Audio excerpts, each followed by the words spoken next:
SEQUENCE2 Nous lisons avec plaisir la légende des deux oasis.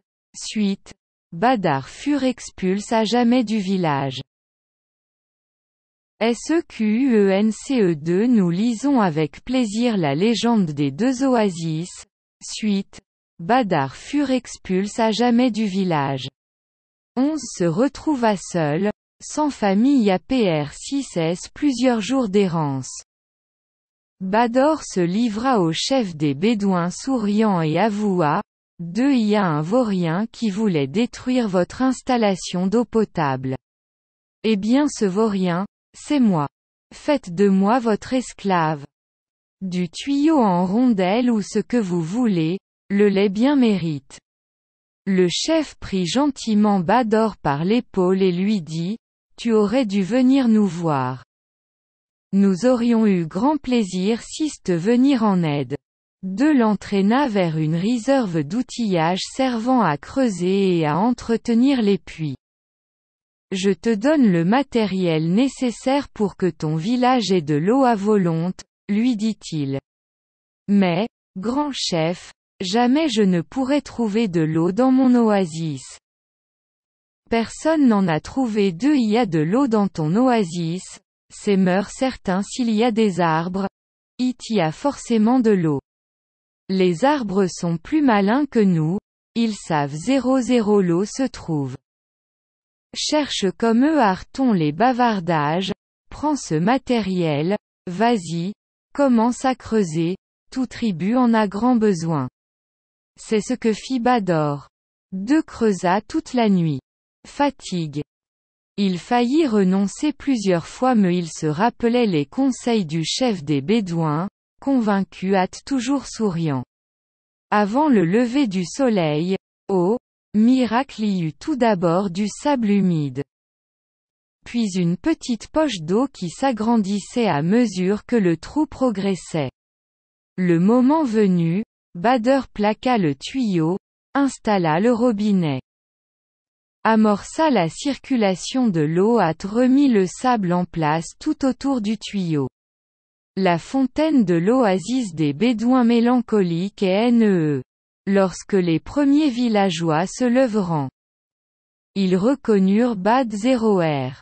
Ils allaient le chasser mais quand It leur montra le dispositif d'eau potable qui fonctionnait à merveille, ils changeront d'avis. Réhabilité sur le champ. Bador fut porte en triomphe. Quelques l'ours plus hardes, le chef du village fit de lui son adjoint. Légende des Bédouins. Bador se livre au chef des Bédouins souriant. Que lui dit-il? Que fait alors le chef? Il y a de l'eau, c'est certain, dit le chef. C'est certain signifie A. C'est bien B. C'est fraise bien C. C'est sur D. C'est faux. 4 lis les deux textes. Pages 121 et 140.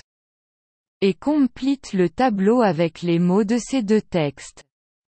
Pour avoir de l'eau dans son village, Bador a tenté plusieurs essais. Essai 1, essai 2, essai 3, résultat 1, résultat 2, résultat 3. Je crise dans mon collier, les arbres sont plus malins que nous.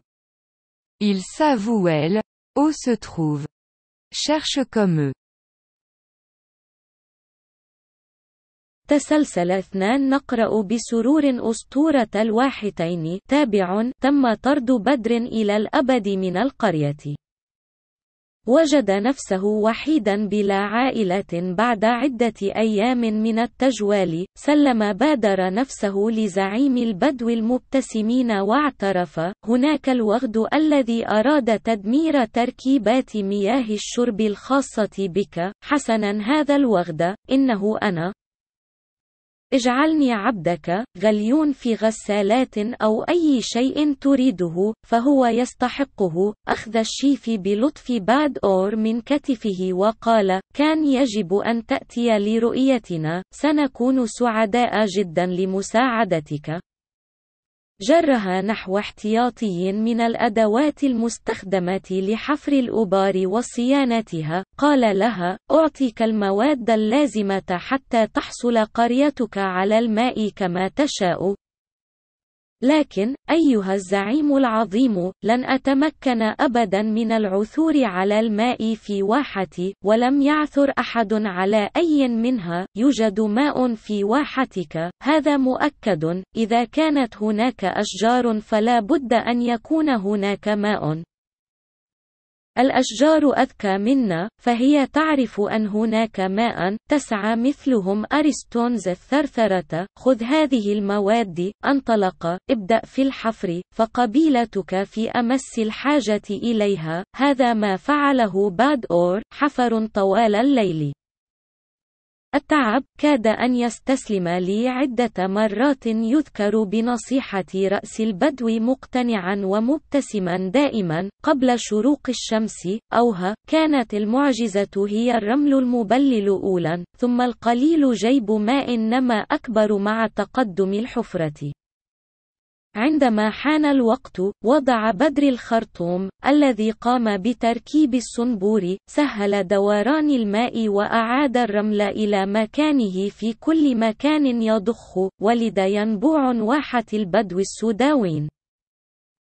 عندما كان القرويون الأوائل نهضوا وتعرفوا على باد صفر آر، كانوا في طريقهم لمطاردته، ولكن عندما أظهر لهم الجهاز شربوا المياه التي عملت بشكل رائع. غيروا رأيهم. تم إعادة تأهيله على الفور. باد أور في انتصار.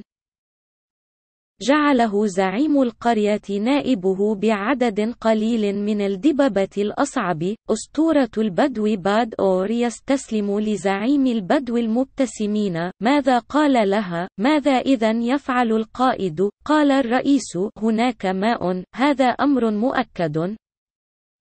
من المؤكد أنها تعني ألف، أنها جيدة باء، إنها جيدة جيم، أنها أكيدة دال، أنها خاطئة 4. اقرأ النصين، الصفحتان 121 و 140، وأكمل الجدول بكلمات هذين النصين. للحصول على الماء في قريته، حاول باد أور عدة اختبارات. اختبار 2، اختبار 3، النتيجة 1، النتيجة 2، النتيجة 3. أنا كريس في قلادتي الأشجار أذكى منا، يعرفون مكان الماء، يشبهونهم